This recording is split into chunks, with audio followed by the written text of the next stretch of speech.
I entered a small tournament with about 30 or so people, and it was to win a Wheel of Fortune, and I ended up winning the Wheel of Fortune. So this is the deck that I used. It's Tymna Thrasios.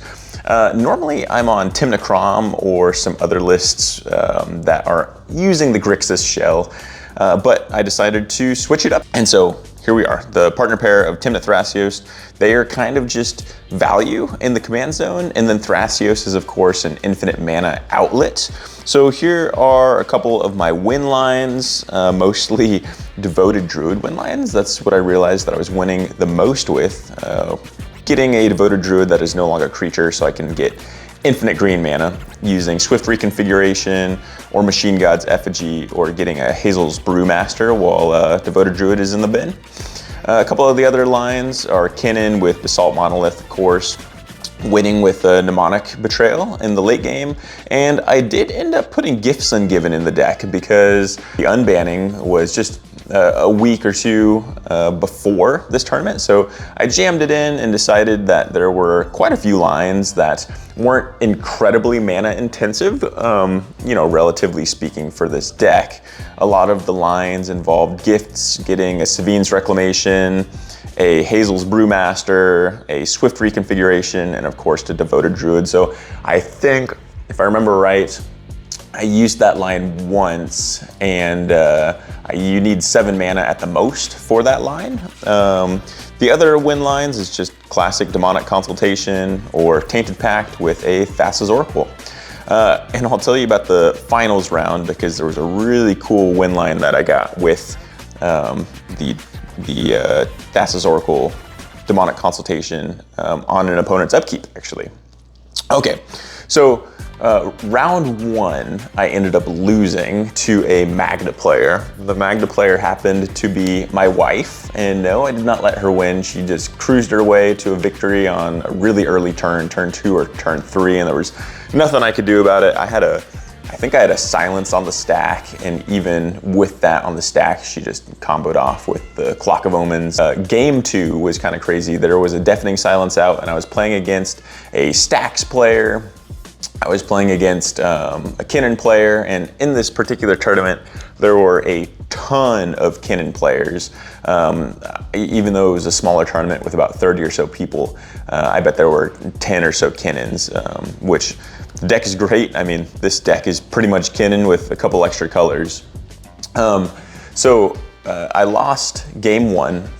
Game 2, I ended up getting some value pieces out. And there was a Winter Orb. I think there was even like a Torpor Orb out.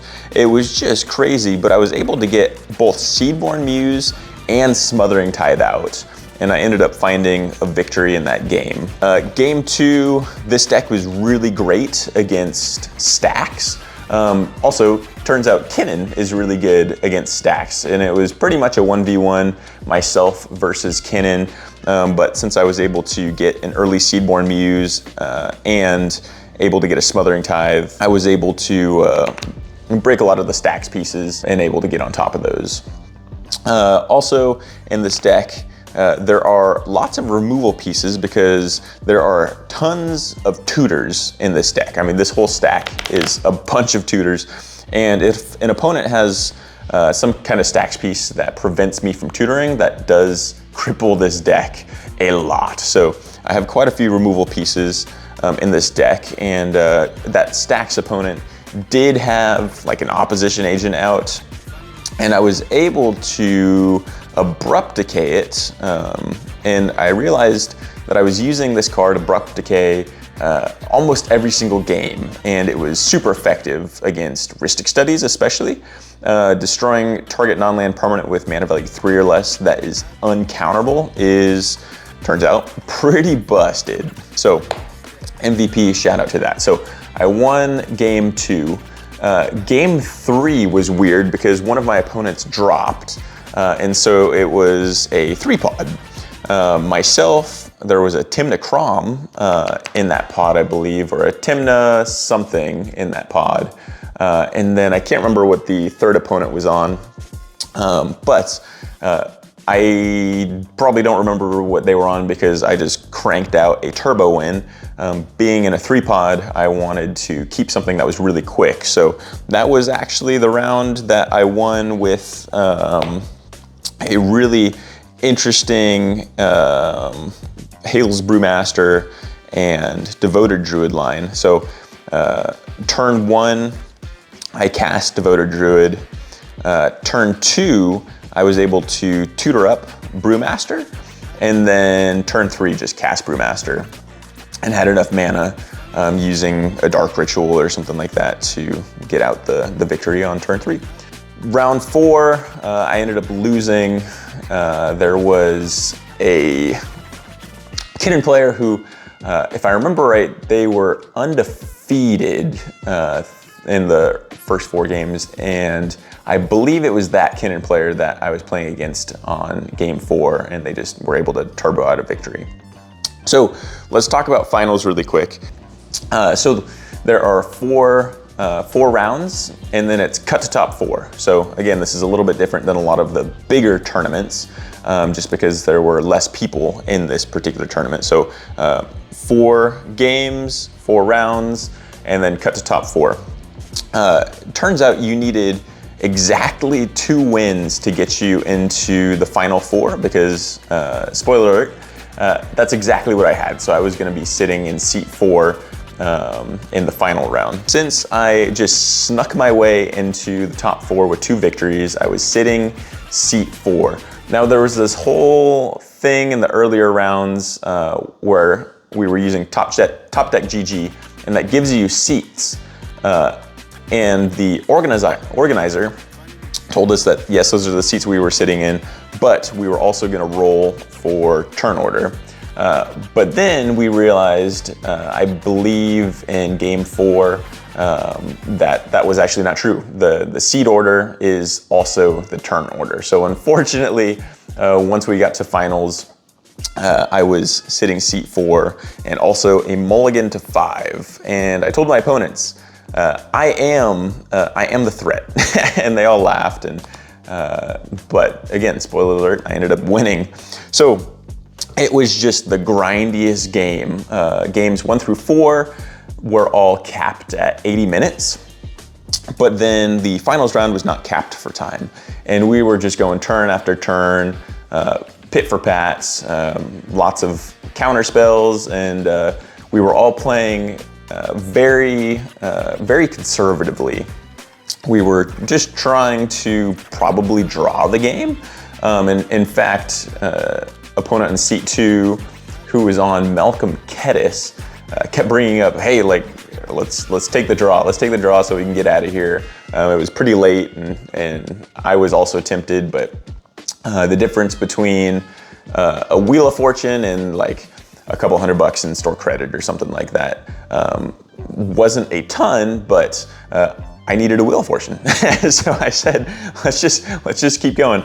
So seat 1 was Kinnan, the undefeated Kinnan player. Seat 2 was Malcolm Kedis. Seat 3 was Loot, the 3-color Loot, and that deck was spicy. He was running some different food chain lines with that Loot, and I had played him in an earlier game, and I ended up getting his deck list. So maybe if you continue to watch this channel, you'll get a deck list for Loot, because I really want to build it, really want to play it. It looks like a ton of fun.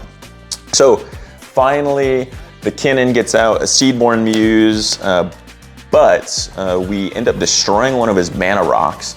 So he was short a couple mana to be able to spend Kinnan each turn, and his Seedborn Muse stuck around. The Malcolm Kedis player presented a Curiosity, some kind of Curiosity win or something like that, and told us all like, oh, this isn't a win. This isn't a win.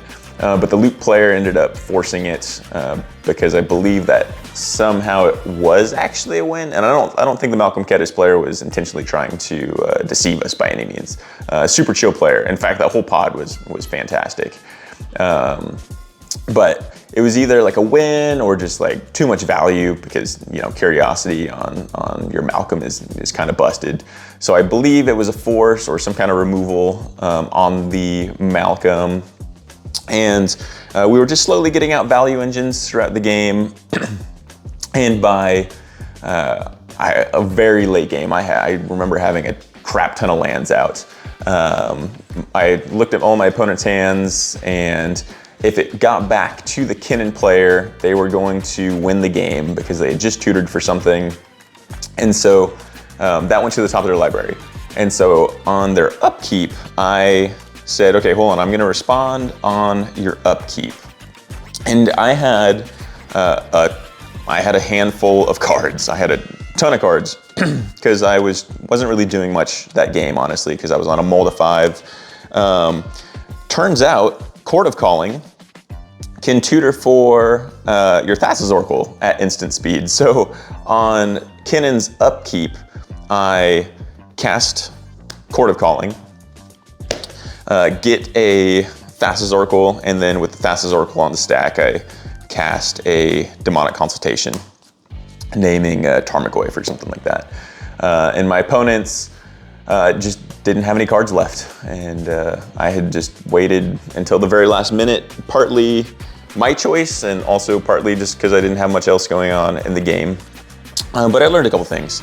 I learned that if you're really patient, sometimes you can find a window, and sometimes turbo plans aren't the best, especially when I'm playing against 3 other blue players in a finals pod.